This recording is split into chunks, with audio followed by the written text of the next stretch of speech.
Lecture de la deuxième lettre de saint Paul apôtre à Timothée. Bien-aimé, Démas m'a abandonné par amour de ce monde, et il est parti pour Thessalonique. Crescens est parti pour la Galicie et Tite pour la Dalmatie. Luc est seul avec moi. Amène Marc avec toi, il m'est très utile pour le ministère. J'ai envoyé Tychique à Éphèse. En venant, rapporte-moi le manteau que j'ai laissé à Troas chez Carpos. Apporte-moi aussi mes livres, surtout les parchemins. Alexandre le forgeron m'a fait beaucoup de mal. Le Seigneur lui rendra selon ses œuvres. Toi aussi, prends garde à cet individu, car il s'est violemment opposé à nos paroles. La première fois que j'ai présenté ma défense, personne ne m'a soutenu. Tous m'ont abandonné, que cela ne soit pas retenu contre eux. Le Seigneur, lui, m'a assisté. Il m'a rempli de force pour que, par moi, la proclamation de l'Évangile s'accomplisse jusqu'au bout et que toutes les nations l'entendent.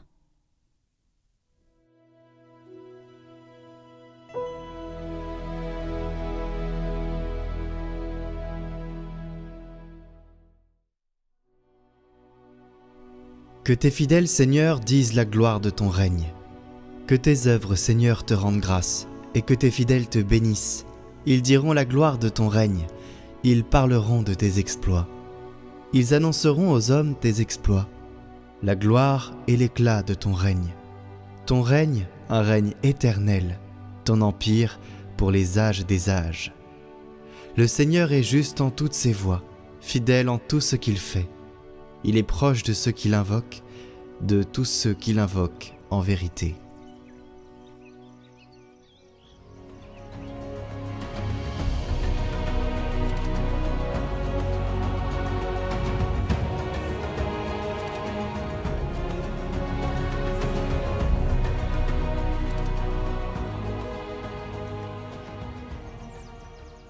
Évangile de Jésus-Christ selon saint Luc. En ce temps-là, parmi les disciples, le Seigneur en désigna encore 72, et il les envoya 2 par 2, en avant de lui, en toute ville et localité, où lui-même allait se rendre. Il leur dit : La moisson est abondante, mais les ouvriers sont peu nombreux. Priez donc le maître de la moisson d'envoyer des ouvriers pour sa moisson. Allez, voici que je vous envoie comme des agneaux au milieu des loups. Ne portez ni bourse, ni sac, ni sandales, et ne saluez personne en chemin. Mais dans toute maison où vous entrerez, dites d'abord « Paix à cette maison ». S'il y a là un ami de la paix, votre paix ira reposer sur lui. Sinon, elle reviendra sur vous.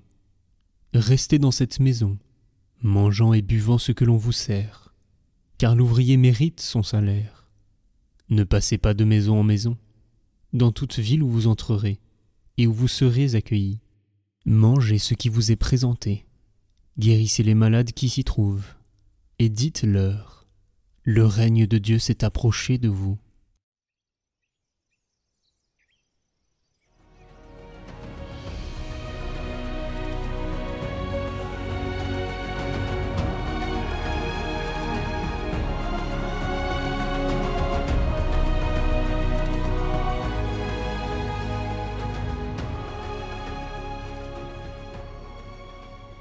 Saint Luc, le médecin devenu évangéliste que nous fêtons aujourd'hui, n'était pas apôtre du premier cercle, mais disciple de la parole, témoin fidèle de la mission. Et c'est précisément à travers lui que nous recevons ce passage fondateur.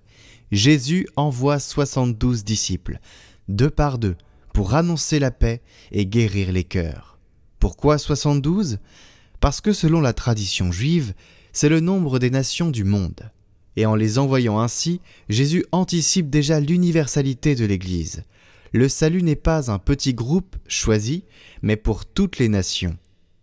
Luc, dans son évangile, comme dans les Actes des Apôtres, est le grand théologien de cette expansion.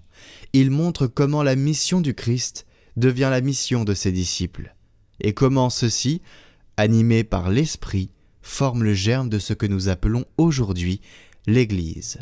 Mais alors, d'où leur vient leur légitimité ? Pourquoi écouter ces hommes simples envoyés comme des agneaux au milieu des loups ? parce qu'ils ne parlent pas en leur nom. Leur autorité ne vient pas de leur perfection, mais de leur envoi. C'est cela la succession apostolique, non pas une transmission de pouvoir humain, mais la continuité du souffle de l'Esprit, du Christ aux apôtres, des apôtres aux disciples, des disciples aux prêtres, aux évêques et à toute la communauté croyante. Pourtant, l'Évangile n'ignore pas les dérives possibles. Judas, choisi par Jésus lui-même, s'est perdu. Comment pouvons-nous espérer que des hommes, même inspirés de l'Esprit, comme l'était Jésus, choisissent des hommes parfaits? Cela n'existe pas, tout simplement. Donc il n'y a pas à se poser la question. Paul, dans la lettre à Timothée, parle de Démas qu'il a abandonné, d'Alexandre qui s'est opposé à lui, de tous ceux qui l'ont laissé seul.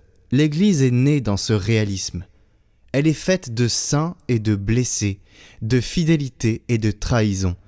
Mais c'est justement dans sa fragilité que la mission demeure divine, car si tout reposait sur la cohérence des hommes, elle se serait effondrée depuis longtemps.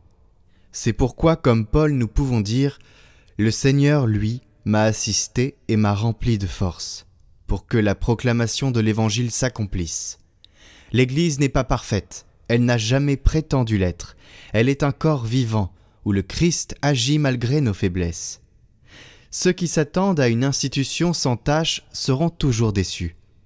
Mais ceux qui regardent au-delà des scandales, vers le feu qui l'anime depuis 2000 ans, comprendront que la sainteté de l'Église vient de celui qu'elle annonce, et non de ceux qui la servent.